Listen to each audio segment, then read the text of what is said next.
নমস্কার,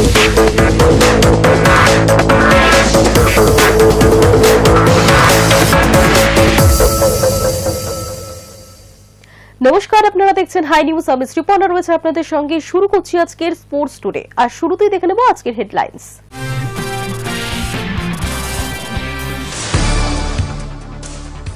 ইডেন গার্ডেন্সে ডাহা ফেল করেছে ভারতীয় ব্যাটিং। 13 বছর পর কলকাতার টেস্ট হারল ভারত। ইডেন্সে হারের পর গোটা দলকে বকাবকি করলেন হেড কোচ গৌতম গম্ভীর। ব্যাটারদের দিকেই আঙুল তুলেছেন তিনি। আর অন্যদিকে ইডেনের ড্রেসিং রুমে উৎসবে মাতোয়ারা দক্ষিণ আফ্রিকা।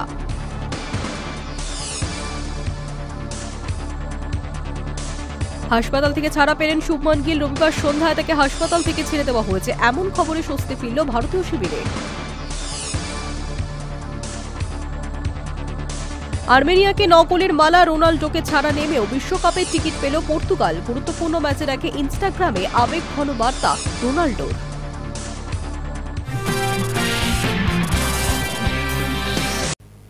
ইডেন গার্ডেন্সে ডাহা ফেল করেছে ভারতীয় ব্যাটিং। 2010 সালের পর ভারতের মাটিতে প্রথম জয় পেয়েছে দক্ষিণ আফ্রিকা।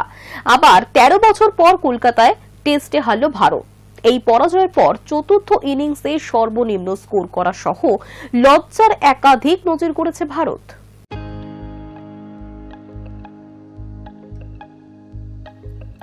ইডেন গার্ডেন্সে ডাহা ফেল করেছে ভারতীয় ব্যাটিং। 2010 সালের পর ভারতের মাটিতে প্রথম জয় পেয়েছে দক্ষিণ আফ্রিকা। আবার 13 বছর পর কলকাতায় টেস্ট হারল ভারত। দক্ষিণ আফ্রিকার দেওয়া 124 রান তাড়া করতে নেমে 30 রানে হেরে গিয়েছে টিম ইন্ডিয়া। এই পরাজয়ের পর চতুর্থ ইনিংসে সর্বনিম্ন স্কোর করা সহ লজ্জার একাধিক নজির গড়েছে ভারত। ইডেনের টেস্টে চতুর্থ ইনিংসে ভারত অল আউট হয়েছে মাত্র 93 রানে, যা দেশের মাটিতে ভারতের সর্বনিম্ন স্কোর।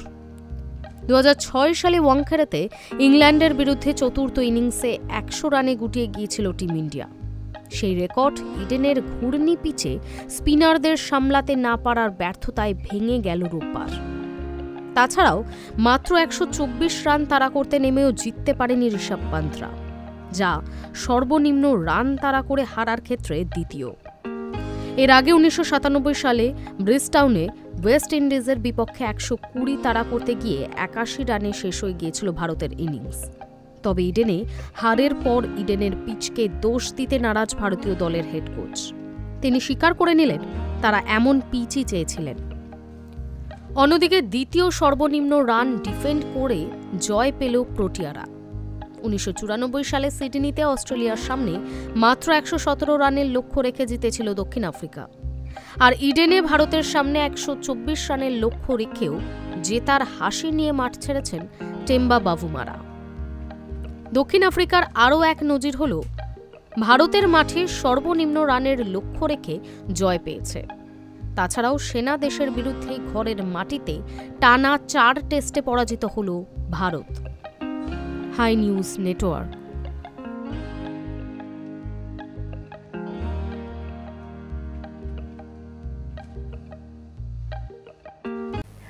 ইডেনে হারের পর গোটা দলকে বকাবকি করলেন হেড কোচ গৌতম গম্ভীর। শোনা যাচ্ছে শতন ব্যাটারদের দিকেই আঙুল তুলেছেন তিনি। আর অন্যদিকে ইডেনের ড্রেসিং রুমেই উৎসবের মাতোয়ারা দক্ষিণ আফ্রিকা। শ্যাম্পেনের বোতল খোলা অধিনায়ক টেম্বা বামুভার বিশেষ বার্তা। সব মিলিয়ে প্রোটিয়া ড্রেসিং রুম যেন সুখী পরিবার। ইডেনে হারের পর গোটা দলকে বকাবকি করলেন হেড কোচ গৌতম গম্ভীর। শোনা যাচ্ছে শটান ব্যাটারদের দিকেই আঙুল তুললেন তিনি। আর অন্যদিকে ইডেনের ড্রেসিং রুমেই উৎসবে মাতোয়ারা দক্ষিণ আফ্রিকা। শ্যাম্পেনের বোতল খোলা অধিনায়ক টেম্বা বাভুমার বিশেষ বার্তা। সব মিলিয়ে প্রোটিয়া ড্রেসিং রুম যেন সুখী পরিবার। এখন গুয়াহাটিতে জিতে সিরিজ পকেটে পড়ার রণকৌশল বানাচ্ছেন মার্কো জানসেনরা। রবিবার খেলা শেষে বেশ কিছু সমর্থক টিমকে চিয়ার করছিলেন বটে, কিন্তু ক্রিকেটারদের কেউ সেদিন তাকালেন পর্যন্ত না। সবার মুখ একেবারে থমথমে, একেবারে শ্মশানের নিস্তব্ধতা। কেউ কারোর সঙ্গে খুব একটা কথা বলছেন না। ইডেনে 3.5 দিনে টেস্ট হার পুরো টিমকে যেন বিষণ্ণতার সাগরে ডুবিয়ে দিয়েছে। শোনা গেল ম্যাচের পর গম্ভীর নাকি বেশ বকাঝকা করেন। এটাও শোনা গেল তিনি নাকি বলে দেন এটা টেস্ট ক্রিকেটের ব্যাটিং নয়, টেস্ট ক্রিকেটে ব্যাট করতে গেলে অনেক বেশি ধৈর্যের প্রয়োজন হয়, অনেক বেশি মানসিক কাঠিন্যের দরকার হয়। ইডেনে রবিবার যা তার টিম দেখাতে পারেনি। ভারতীয় ড্রেসিং রুমে যখন শুধুই নিস্তব্ধতা, শুধুই বিষণ্ণতা, তখন দক্ষিণ আফ্রিকা শিবিরে উৎসব। খবর নিয়ে জানা যায়, টেস্ট জয়ের পরই ইডেনে শ্যাম্পেনের বোতল খোলে টেম্বা বাভুমার টিম। তারপর প্রায় আধ ঘন্টা ধরে চলে উৎসব। পাকিস্তান সিরিজ থেকেই ভারতীয় টিমের জন্য প্রস্তুতি শুরু করে দিয়েছিল দক্ষিণ আফ্রিকা। তারা জানতো এখানে তাদের কী ধরনের উইকেটে খেলতে হবে। শোনা গেল এই পরিকল্পনা তখন থেকেই শুরু হয়ে যায়, নিজেদের মধ্যে প্ল্যানিং চলতে থাকে। দক্ষিণ আফ্রিকার শিবিরে এটাও বলা বলি চলছে, ভারত নিজেদের জালে নিজেরাই আটকে গিয়েছে। এটাও শোনা গেল গুয়াহাটির পিচও একই রকম হবে, সেটা ধরেই নিয়েছেন বাভুমারা। সেই সঙ্গে 3 স্পিনার খেলানোর ভাবনা চিন্তাও শুরু হয়ে গিয়েছে প্রোটিয়া শিবিরে। ইডেনের জয় প্রচণ্ড তৃপ্তি দিয়েছে বাভুমাকে। ড্রেসিং রুমে পুরো টিমের উদ্দেশ্যে বক্তব্য রাখেন দক্ষিণ আফ্রিকার অধিনায়ক, যে বক্তব্য আরও তাতিয়ে দিয়েছে পুরো টিমকে। বাভুমা বলেন, তোমরা যেভাবে খেলেছ তার জন্য আমি গর্বিত, পুরো দেশ গর্বিত। গুয়াহাটিতে পরিস্থিতি যাই হোক না কেন, তোমরা খোলা মনে খেলো। মনে রেখো, এখান থেকে আমরা আর সিরিজ খেলবো না। এখন পুরো চাপটা থাকবে ভারতের ওপর। আমাদের সামনে ভারত থেকে সিরিজ জিতে ফেরার সুযোগ রয়েছে, সেটা আমাদের কাজে লাগাতে হবে। তাহলে কি আবারও স্পিন মন্ত্রে ভর করে বাজিমাত করবে প্রোটিয়ারা? Hi News Network. ইডেনে টেস্ট হারের পর গৌতম গম্ভীর বলেছেন যে তারা এরকম পিচই চেয়েছিলেন, তাতে হয়তো কিছুটা স্বস্তি পেয়েছে ইডেন গার্ডেন্স। কারণ 2.5 দিনের ম্যাচ শেষ হয়ে যাওয়ার অনেক আগে থেকেই টার্নার পিচ নিয়ে বিতর্ক শুরু হয়েছিল। ম্যাচ হয়ে যাওয়ার পর নিজের পুরনো বক্তব্যই ফিরিয়ে আনলেন সিএবি সভাপতি সৌরভ গঙ্গোপাধ্যায়। ইডেনে টেস্ট হারের পর গৌতম গম্ভীর বলেছিলেন যে তারা একই রকম পিচ চেয়েছিলেন, তাতে হয়তো কিছুটা স্বস্তি পেয়েছে ইডেন গার্ডেন্স। কারণ 2.5 দিনে ম্যাচ শেষ হয়ে যাওয়ার অনেক আগে থেকেই টার্নার পিচ নিয়ে বিতর্ক শুরু করেছে। ম্যাচের পরও নিজেদের পুরনো বক্তব্যই ফিরিয়ে আনলেন সিএবি সভাপতি সৌরভ গঙ্গোপাধ্যায়। জানালেন, দলের নির্দেশেই এই পিচ হয়েছে, তবে এরকম পিচ নিয়ে তিনি খুশি নন। সৌরভ বলেন, বিতর্কের জায়গা নেই, টেস্টের জন্য এটা ভালো পিচ ছিল না, দুর্ভাগ্যবশত ভারত হেরে গিয়েছে। তবু তো দক্ষিণ আফ্রিকা 120 রানের লক্ষ্য রেখেছিল। গম্ভীররা এমন পিচই চেয়েছিলেন, তারা নিজেই কিউরেটরকে নির্দেশ দিয়েছিলেন। আগেও বলেছি, আমাদের নির্দেশ দেওয়া হয়েছিল। আমি গৌতমের ভক্ত। ইংল্যান্ডে ওর অধীনে ভারত ভালো খেলেছে, ওয়ানডে টি20তেও ভালো খেলেছে। আমরা আরো ভালো খেলবো, কিন্তু আমাদের ভালো পিচে খেলতে হবে। সেই সঙ্গে আরেকটি পরামর্শ দিয়েছেন সৌরভ। গম্ভীরকে তার বার্তা, স্বামীকে খেলাও। তিনি বলেন, গম্ভীরের উচিত বুমরা, সিরাজ, স্বামী স্পিনারদের ওপর ভরসা রাখা, যারা তোমাকে টেস্ট জেতাবে। জিততে হলে 5 দিনের টেস্ট যেত, 3 দিনে নয়। অন্যদিকে ভারতের ক্রিকেটারের আরেক কিংবদন্তি অনিল কুম্বলে আবার ইডেনের পিচ দেখে অবাক। প্রাক্তন স্পিনার বলছেন, ইডেন গার্ডেন্স আমার অনূর্ধ্ব 19 খেলার সময় থেকে আসছে। আমি কখনো দেখিনি ইডেনের পিচ 3 দিনের মধ্যে এরকম আচরণ করেছে। গম্ভীর কি বলছেন আমি ঠিক শুনিনি, তবে পিচ এরকম দেখে আমি অবাক। গম্ভীর ঠিক কি বলছেন? ম্যাচ পরবর্তী সাংবাদিক সম্মেলনে গম্ভীর বলেন, আমরা যেমন পিচ চেয়েছিলাম তেমনই পেয়েছি। এখানকার কিউরেটর খুবই সাহায্য করেছেন। আমার মনে হয় না যে উইকেট কঠিন ছিল। এই পিচে যারা ধৈর্য দেখিয়েছে তারা রান পেয়েছে। এই ধরনের পিচে ডিফেন্স পোক্ত রাখা জরুরি। High News network.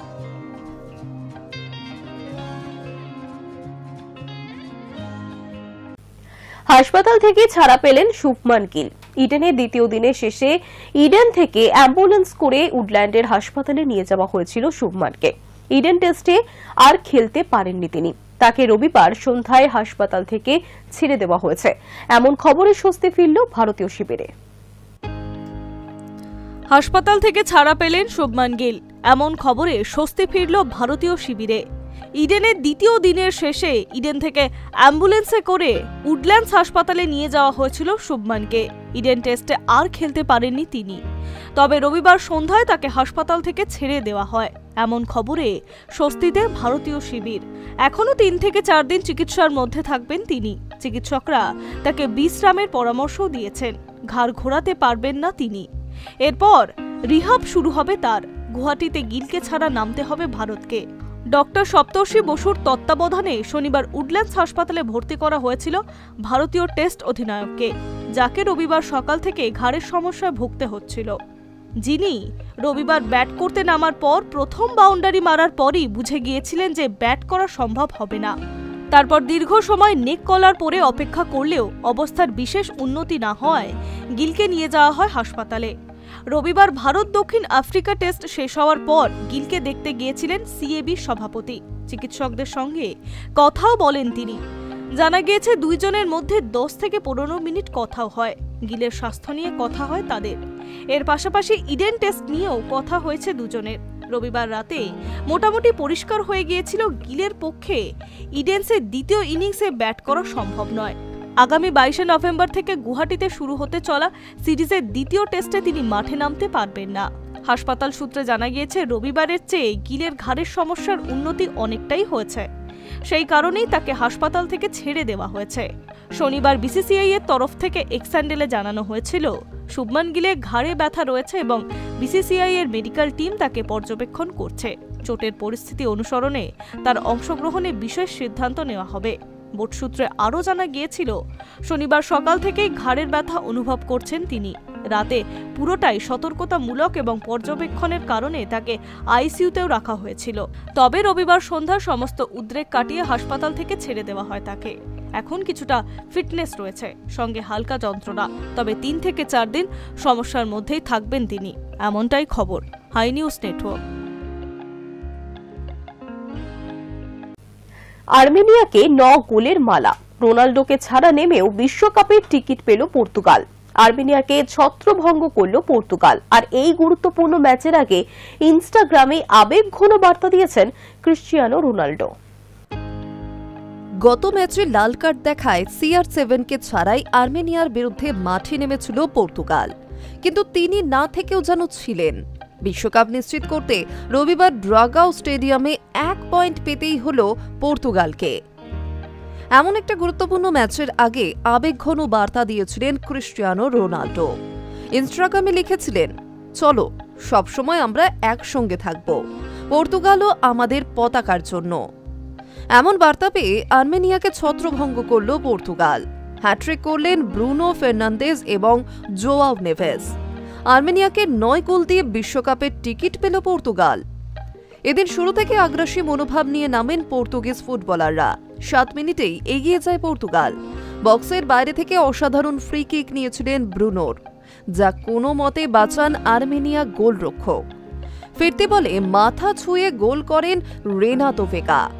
প্রথম গোলের আনন্দ অবশ্য বেশিক্ষণ স্থায়ী হয়নি, কারণ 18 মিনিটে এডওয়ার্ড স্পাটসায়ানের গোলে সমতায় ফেরে আর্মেনিয়া। তখনও বোঝার উপায় ছিল না রবি রাতে হাভাকানানদের জন্য এমন ট্র্যাজেডি অপেক্ষা করছে। এই ঝটকাটা বোধহয় দরকার ছিল। গোল খাওয়ার পরেই জেগে ওঠেন ব্রুনো ফার্নান্দেজরা। এরপর একের পর এক আক্রমণের রীতিমতো থরহরিকম্প অবস্থা হয় আর্মেনিয়ার। 28 মিনিটে ব্যবধান বাড়ান গঞ্জালো রামোস। সেই শুরু। এরপর গোল উৎসবে মেতে ওঠেন সেলেকাও দাস কুইনাসরা। রামোসের গোলের পরের মিনিটেই ফের গোল নেভেসের। 41 মিনিটে নিজের দ্বিতীয় গোল করেন তিনি। বিরতির ঠিক আগে 45+3 মিনিটে পেনাল্টি থেকে গোল করে পর্তুগালকে 5-1 গোলে এগিয়ে দেন ব্রুনো। দ্বিতীয়ার্ধের শুরুর 6 মিনিটের মধ্যে ফের গোল ব্রুনোর। 72 মিনিটে পেনাল্টি থেকে গোল করে হ্যাট্রিক সম্পূর্ণ করেন তিনি। এর ঠিক 8 মিনিট পর হ্যাট্রিক করলেন নেভেসও। সংযুক্তির সময়ে অর্থাৎ 90+2 আর্মেনিয়ার কফিনে শেষ পেরেকটি পুঁতে দেন ফ্রান্সিসকো কনসিসাও। এতটাই দাপট ছিল পর্তুগালের যে আরও বড় ব্যবধানে জিতলেও কিছু বলার থাকত না। আন্তর্জাতিক ফুটবলে এটা দ্বিতীয় বড় জয় পর্তুগালের। এর আগে রয়েছে 2023 সালে ইউরো কাপে বাছাই পর্বের ম্যাচে লুক্সেমবার্গের বিরুদ্ধে 9-0 গোলে জয়। উল্লেখ্য 6 ম্যাচে 4টিতে জিতে 13 পয়েন্ট নিয়ে এফ গ্রুপের চ্যাম্পিয়ন দল হিসেবে সরাসরি বিশ্বকাপের টিকিট পেল পর্তুগাল। Hi News network.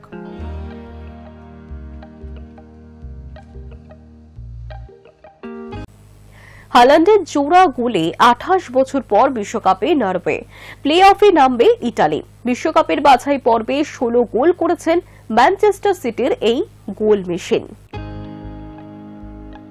1998 সালে শেষবার ফুটবল বিশ্বকাপ খেলেছিল নরওয়ে। তারপর বিশ্বকাপের মূল পর্বে উঠতে পারেনি নিশীথ সূর্যের দেশ।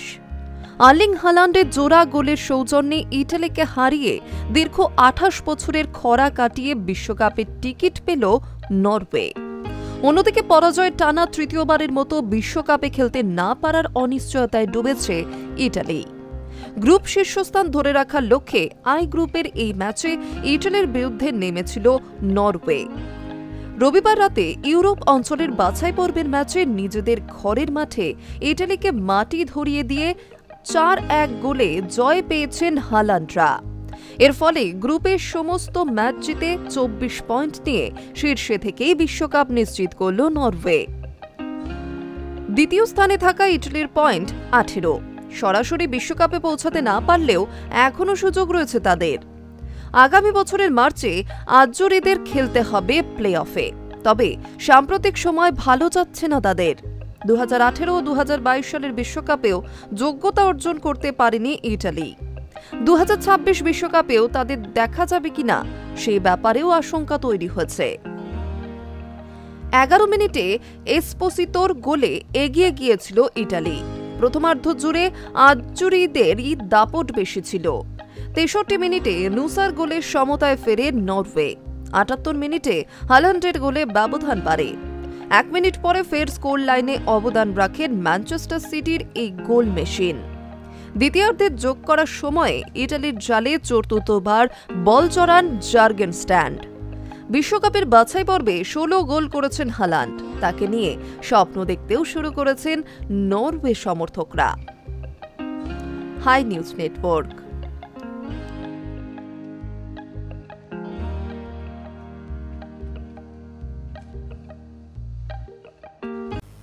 ভারতকে ফুটবল বিশ্বকাপের স্বপ্ন দেখিয়ে গেলেন ম্যাথাউস। খুদে ফুটবলারদের ক্লাসও নিলেন প্রাক্তন জার্মান অধিনায়ক। রবিবার যে জায়গাতেই গিয়েছেন সব জায়গাতে গিয়েই একই কথা বলেছেন, এত বড় দেশ, এত কোটি কোটি মানুষ, এখান থেকে 50 জন ফুটবলার জাতীয় দলের জন্য উঠে আসবে না, যারা বিশ্বকাপে তুলে নিয়ে যাবে ভারতকে। জীবনপঞ্জি বলছে 64 পেরিয়ে 65 পথে পা বাড়াতে চলেছেন তিনি। কিন্তু বয়স তার কাছে যেন একটা সংখ্যা মাত্র, নয়তো এত প্রাণশক্তি পান কোথা থেকে। রবিবাসরীয় সকাল সকাল কলকাতা বিমানবন্দরে পা রেখেছিলেন প্রাক্তন বিশ্বকাপ জয়ী জার্মান অধিনায়ক লোথার ম্যাথাউস। সেই সকাল থেকে রাত পর্যন্ত শহরের এ প্রান্ত থেকে ও প্রান্ত একইভাবে ছুটে গেলেন প্রাক্তন বিশ্বজয়ী কিংবদন্তি। বিএসএল এর ব্র্যান্ড অ্যাম্বাসেডর হয়েছেন ম্যাথাউস। রবিবার যে যে জায়গাতেই গিয়েছেন সব জায়গাতে গিয়েই একই কথা বলেছেন, এত বড় দেশ, এত কোটি কোটি মানুষ, এখান থেকে 50 জন ফুটবলার জাতীয় দলের জন্য উঠে আসবে না, যারা বিশ্বকাপে তুলে নিয়ে যাবে ভারতকে। সন্ধ্যায় আইএফএর বার্ষিক পুরস্কার বিতরণী অনুষ্ঠানে এসে জানিয়ে গেলেন, আমি জানি ভারতের ফিফা র্যাঙ্কিং 136, কিন্তু সময় লাগুক, সঠিক শিক্ষার শিক্ষক পেলে বিশ্বকাপে অংশ নেওয়ার স্বপ্ন দেখাই যায়। গত মাসেই বেঙ্গল সুপার লিগের ব্র্যান্ড অ্যাম্বাসেডর হওয়ার পর তিনি জানিয়েছিলেন 1 মাসের মধ্যেই শহরে আসছেন। তার দেওয়া কথা মতো 1 মাসের মাথায় শহরে এলেন বান্ধবী তেরেসাকে নিয়ে।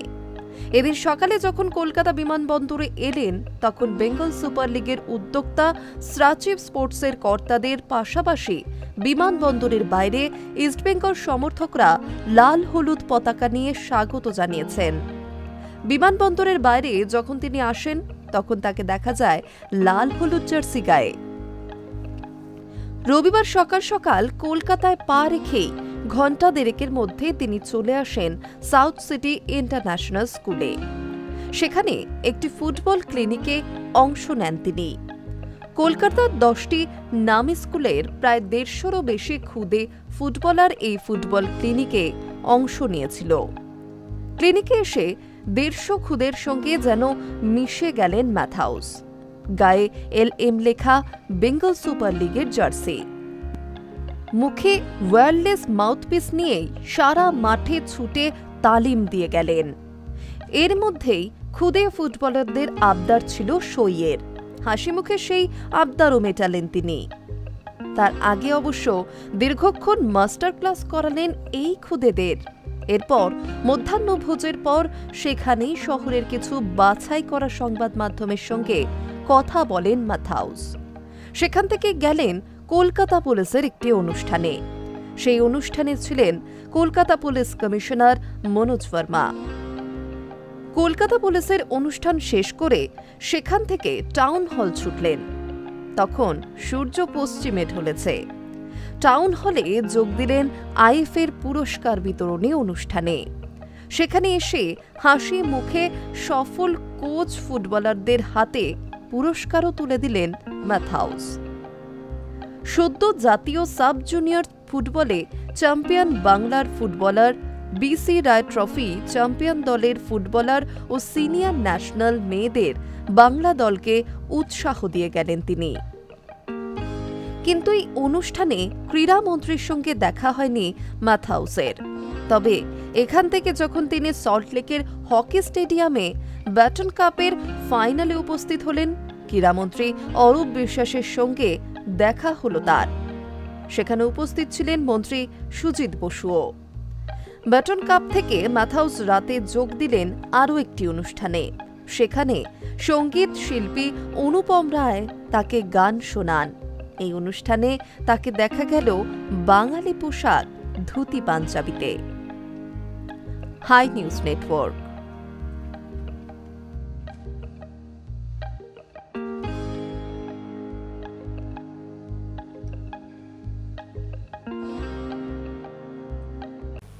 স্পোর্টস টুডে এখনকার মতো এই পর্যন্তই। দেখতে থাকুন হাই নিউজ।